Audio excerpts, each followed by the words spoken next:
Tonight on The Five Show, how did an ex-alcoholic and former gangster end up providing free criminal legal aid to those who can't afford it? So I used to be a delinquent. I used to be a very, how should I put it? A godless, a fearless, and a hopeless person. What do celebrities Belinda Lee and Daniel Boy do to give back to society? Every single thing that comes our way is a blessing. And is this volunteer event for real? I think it's true because I think a lot of toilets are very smelly. All this and more on The Five Show.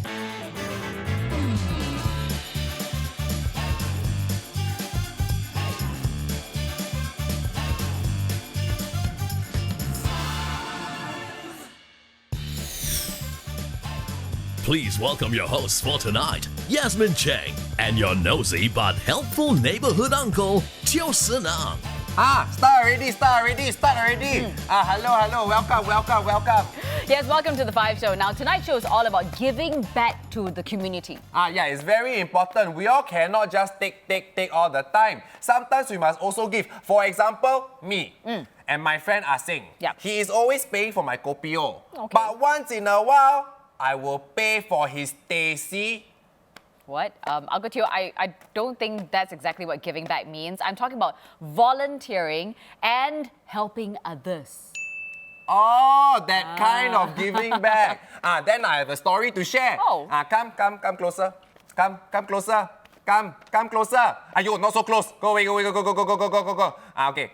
You know, my friend's elder brother, second cousin told me about this boy.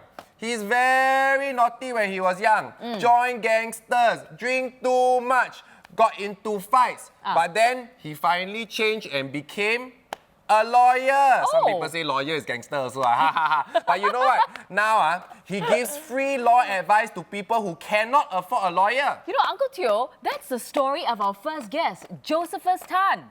Really? Imagine that. Anyway, before we meet him, let's take a look at how this group of people volunteer their time. Imagine giving out 5,000 free meals a day to the poor and needy. Now that's really food for thought. So, I hear that one of Singapore's biggest kitchens is looking for new chefs. Now, they don't know this, but I'm a Michelin star chef. Yes, I have 6 stars. And I'm here to show them what cooking is all about. Mr. Tony Tay, hi, I'm Ben. I hear you have something for me? Yeah. Is this my uniform? Yeah, without this, you can't cook, right? Now, you are the founder behind Willing Hearts. Yeah. This great initiative. Tell us what this is about and how it started in the first place. It started in 2003. The first thing was distributing bread. And someone asked for a meal, from 1 meal to 5,000 today. This kitchen boasts a unique menu. The dishes are decided based on what's available for the day, so the menu is always fresh and exciting. Everything is donated. Vegetables, sauces, meat, noodles, rice. Somehow this kitchen never runs out. It's like a well-oiled machine here, and yet like an orchestra of food makers where everyone knows what they're doing. 500 kilograms of rice placed onto 14 trays and carefully slid into 7 combi units for 15 minutes at a time. 3 rounds of this gives you steaming yummy rice to feed 5,000 people. What are we cooking today? We're cooking fish, fried rice, noodles, chicken, vegetables. Sounds wonderful. I thought stir fry would be an easy task, but it's even tougher with these huge woks. Who knew moving your arms in circles would take so much effort? Thankfully, there are plenty of volunteers willing to share the workload.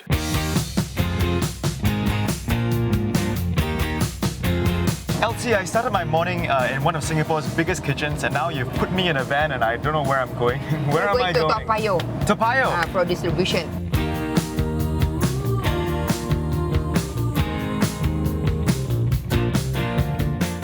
What an adventure! Even a maestro like me learned a thing or two today. It goes to show that all we need to make the world a better place is a warm meal and a very willing heart. And don't forget to take the trash out before you leave. Thank you. Yes, ma'am. Wow. That is a lot of food to prepare in one day, you know? Yeah, lots of muscle involved as well. And, joining us tonight to talk about his volunteer work, please welcome lawyer Josephus Tan. Hi, Josephus. Second time you're here, right? Yep. Yeah. Second. Hello. Wow, your hair hello. so long. It's like Beatrice Chia but got moustache and beard. You were here because you were the Pro Bono Ambassador of the year 2013, and last month you were given the Singapore Youth Award for putting in more than 5,000 pro bono hours. Wow. What drives you to be so passionate, and continue giving back to society? Well, I think a lot has to do with my past. I have a checkered past. So I used to be a delinquent. I used to be a very, how should I put it? A godless, a fearless, and a hopeless person. So I think there were a couple of incidents back in the past that started my transformation.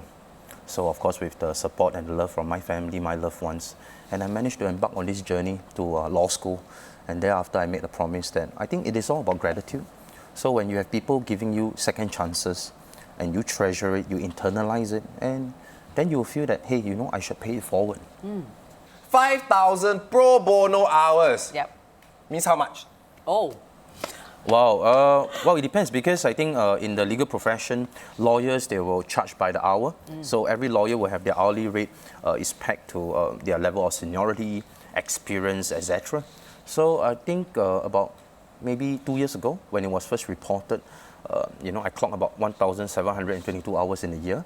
So that time, I think my hourly rate would be about $500, $150. So if you multiply, it's probably about $800 over $1,000. Wow. Wow, Yeah. $800 over $1,000, and you wow, $800,000. We're in the wrong business. Wow, $800,000. Okay. Okay, anyway. What other volunteer work do you do? I mean, it is just the pro bono work. Like, do you do specific types of cases or what? Well, by specialization, I'm actually a criminal lawyer, a criminal defense specialist.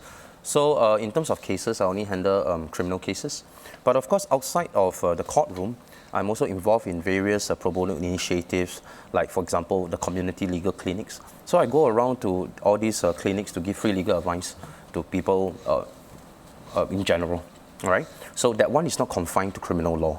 So, and other initiatives will be like, for example, law awareness. I'm also in a committee. So annually, Law Society will do a project to raise awareness of the law in different areas for members of the public. So I think it's all about raising the legal literacy level for the public, which is very, very important. And being more accessible, right? Because lawyers are Exactly. really expensive. And of course, I think the more recent project that I'm spearheading will be the Street Smart Initiative. This is a collaboration between Law Society and Project X, a local social body, or rather a local NPO. So basically, we go to the red light districts in Singapore to give free legal advice to streetwalkers. Wow. We know that it comes from a very special place in your heart. But we also know that your dad passed away 2 years ago. So if he was still here, what would you like to say to him? Well, I think, that is probably my biggest and my greatest regret, because I think 2 years ago, I still remember that time he was very sick, and Straits Times published an article about my transformation, how, he saved my life, and so that now I can go on to save other people.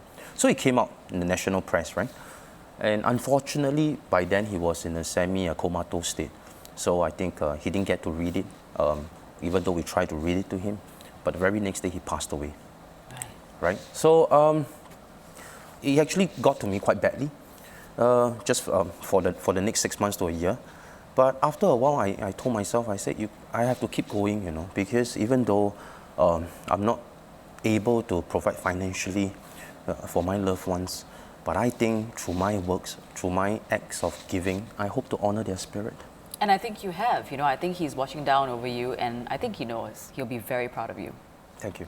So, if you have any legal problem and you cannot afford to pay for a lawyer, you can go to this website for help. I need to see, I cannot. Yeah, that one, yeah. It's there. Yeah, and they can help you with both personal and criminal matters. Now, coming up after the break, find out how Ambassador for World Vision, Belinda Lee, felt when she met her sponsored child for the very first time. Stay with us.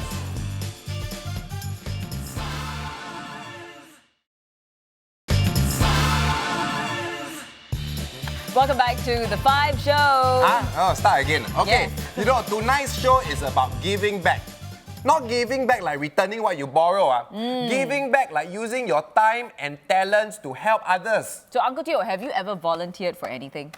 Of course! At my HDB block, I sometimes help to pick up other people's litter from the floor. But you cannot do too much. Otherwise, I have to rub the medicated oil on my back. Aiyo. Boy, Uncle Teo, sounds like you have the same idea as the people in our next video. Huh? I think they copy me. Maybe great eco-friendly minds think alike.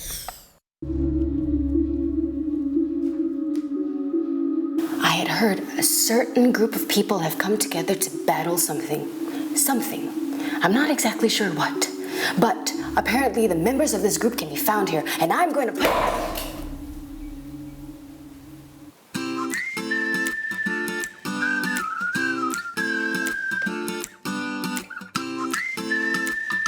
Now, this group of warriors prepare to battle at the crack of dawn, and their battlefields are the car parks around MRT stations. Now, I'm here to get behind this secret operation to find out exactly what they are battling. These eco-warriors come from all over the island. They divide their territory expertly. No bottle is left behind, no plastic bag, discarded food, or styrofoam box. Every drain, corner, under cars, and even the sides of the roads, all are swept deftly. The eco-warriors recycle their spoils. They belong to a group called Shinoyen. Their first cleanup operation was in the early 80s, and they have carried on the tradition every fourth Sunday of the month.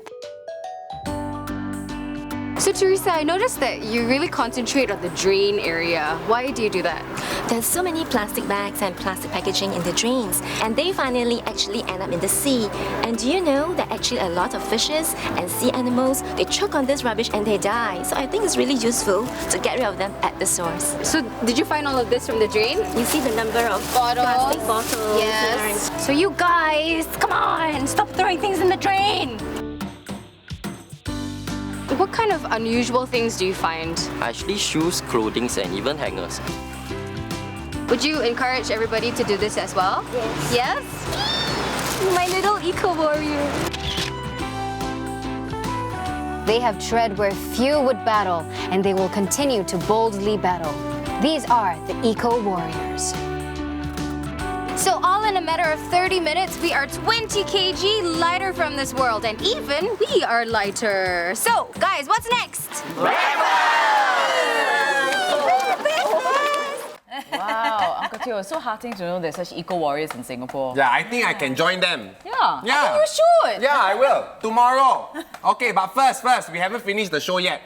Joining us for this part of the show is actress, host, and ambassador for World Vision, Belinda Lee. Welcome. Hi, Belinda. Welcome back again.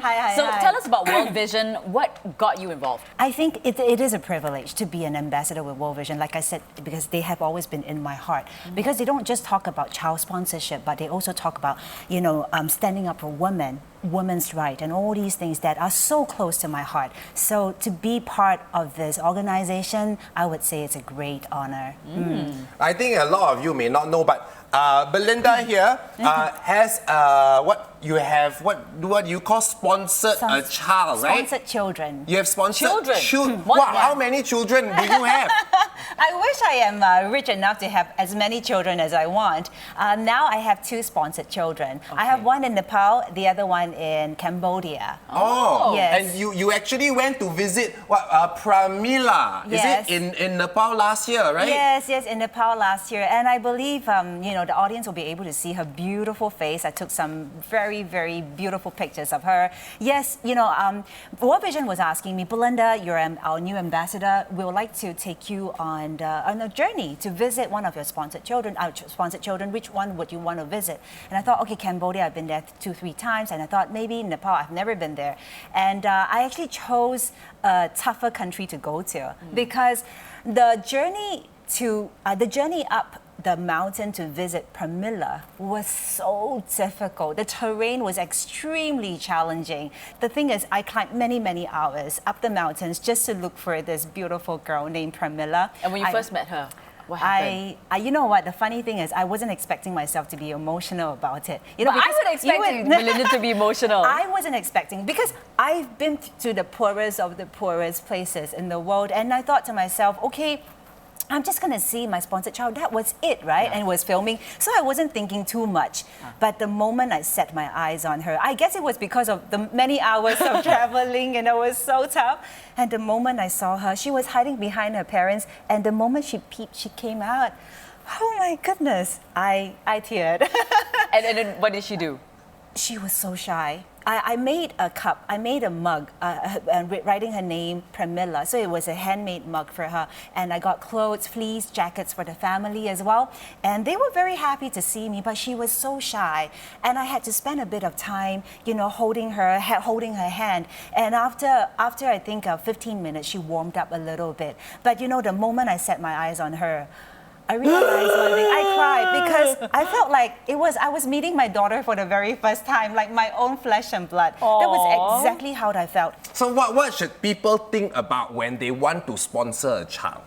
I think, you know, I would say, don't think too much about whether you're going to be able to support, whether you're going to have enough in your bank account or not. You know, a lot of people think, I want to sponsor, but you know, how long should I sponsor? You know, how many years? I think you shouldn't think too much about it. Okay, on the, you know, usually when you sponsor a child, it takes about 10 to 15 years. Okay, but halfway through, you feel that, okay, financially, you're not able to do so anymore. It's okay to always call World Vision to say, hey, I can't do this anymore for whatever reason. It's okay to terminate that so-called sponsorship. But of course, if you're able to help a little girl or a little boy, I think for 10, 15 years, I don't think it's such a difficult thing to do. It's up to you. Whatever your heart tells you to do, just go for it. Don't All think right, too well, much. you heard Belinda. Yeah. To find out more about how to sponsor a child or volunteer with World Vision, you can go to their website at www.worldvision.org.sg. Now, in our next segment, we'll catch up with fashion director Daniel Boy and find out how he's using his fashion sense and skills to give back. Stay with us. Huh? What does that mean? You'll find out. Uncle Phil, you'll find out.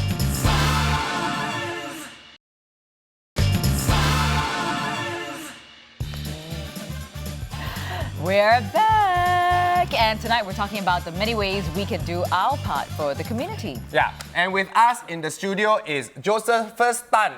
What? Josephus Tan. And then the Belinda Lee, they go to the same hairdresser. And also, please welcome fashion director Daniel Boy. Welcome, Daniel. Welcome.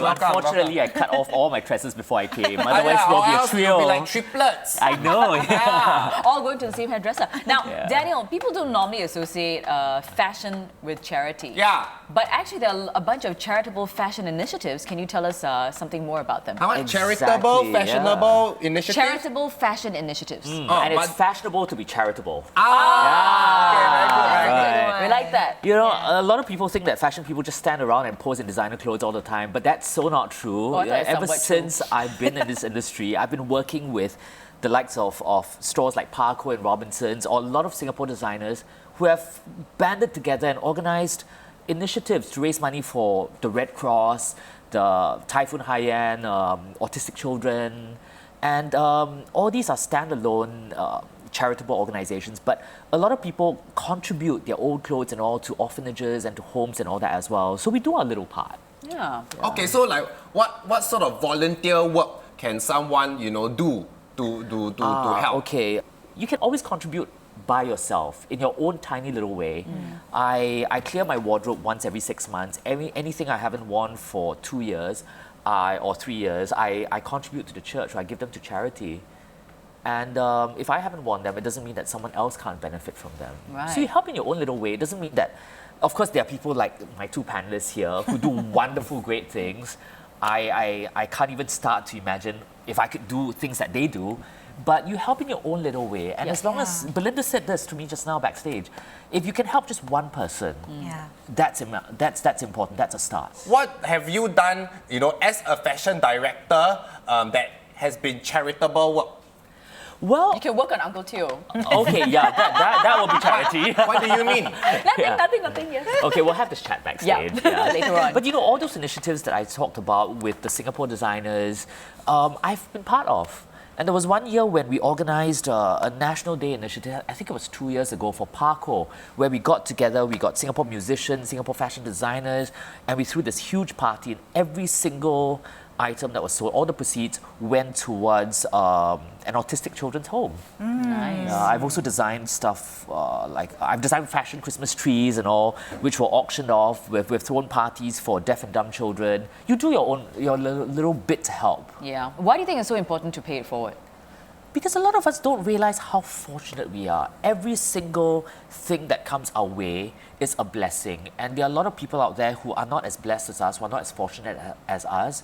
So it's important to take this blessing that we've been given and pass it forward and to help others. I totally agree with you, Daniel. Yeah. Yeah, okay. Anyway, Josephus, Belinda, I cannot say your name properly. Josephus, Belinda, and Daniel. Now we want to play a little game with you. Kuchi. We are going to show you some events and activities that need volunteers. Okay. Pass out the stars, Okay, Dan. I'll pass out the stars. It's very simple, true or false, so don't freak out. If you think the answer is true, you put up the green star. Okay. If you think the answer is false, you put up the red star. Then if you put up both, you're undecided. Yeah. No, you must make a choice. You cannot sit on the I have fence. made a choice. No. Okay, so we're going to give you scenarios of volunteerism. Okay. Okay, and you tell us whether it really does exist such a thing. Uncle Teo. Yeah. Yes. I'm trying to read with my new reading glasses. Okay. Okay, it's mahjong session. That is the situation. Okay, you volunteer your time to play mahjong. The only skill needed is you must know how to play mahjong. True or false? I think it's I true. would say true because mahjong is a great way to prevent Alzheimer's. Okay. Okay, and the answer is... The answer is true. Yay! 1 point each. Actually, I chose green because the mahjong table is green. What? Next question. This other scenario, seated Tai Chi. You motivate and encourage people to do Tai Chi sitting down. Now, the only skill needed is how to handle wheelchairs. True or false? You know, when you get older, a lot of old folks, they can't walk. They can't move all, their body, right? Exactly. But they still need to exercise. Exactly. And they need volunteers to push their wheelchair everywhere. Yeah. Okay, so decide true or false. So Dan I and think Josephus. it's true. Based on her explanation, I say yes. I say it's true. Okay, the answer is true.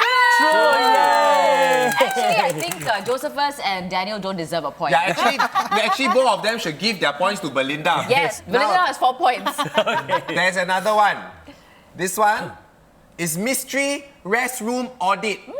You volunteer to do surprise and random spot checks on public toilets. They will even give you training on how to do it. True or false volunteer event? Well, I would like to think that it's false as well because, what's the mileage to begin from this? I mean, apart from... Cleaner toilets. Well, Hygiene. Yeah, but it's also sounded a little bit invasive, isn't it? But can I ask, Yeah. mystery audit, right? But then what happens if you find someone who doesn't use the toilet properly? Then what do you do with them? You find them. Oh, is that how it works? I have no idea. Oh. It's something very passionate. I feel passionately about because I've sat on pee before and it's very traumatizing. Anyway, Is that what the smell is? anyway, the answer so is it true or false? believe it or not, true. It's true. It's true. And the winner is Belinda Lee. The runaway winner, yeah. With a total of 5 points. Yeah, over those 5. 3 3 plus questions. 2. 3 plus 2, yeah. Awesome. Thank you. Now, these are activities that are registered on the SG Cares website, which was set up by the National Volunteer and Philanthropy Centre. It gives non-profit organizations a way to recruit volunteers for their work. Now, if you're interested, you can check out www.sgcares.org for volunteer events and ideas. Yeah, so the moral of the story is there is no excuse not to volunteer because there are so many ways to give back to the community. even doing a surprise toilet inspection. I think I might sign up for it. Uncle Teo! Doing surprise toilet inspection. Anyway, that's all we have for you tonight. We want to thank our wonderful guests, Josephus, Belinda, and Daniel, for sharing their volunteer stories with us. Thank you, and keep on doing what you guys do. You guys are awesome. Thank you. Thank you. You know, tomorrow night, 50 hours of giving ambassador, Priscilla Chan and her husband Alan Turn will join us here in the studio. So until then, you can go and volunteer to buy me some tasty. Thank you. Good night. Bye bye.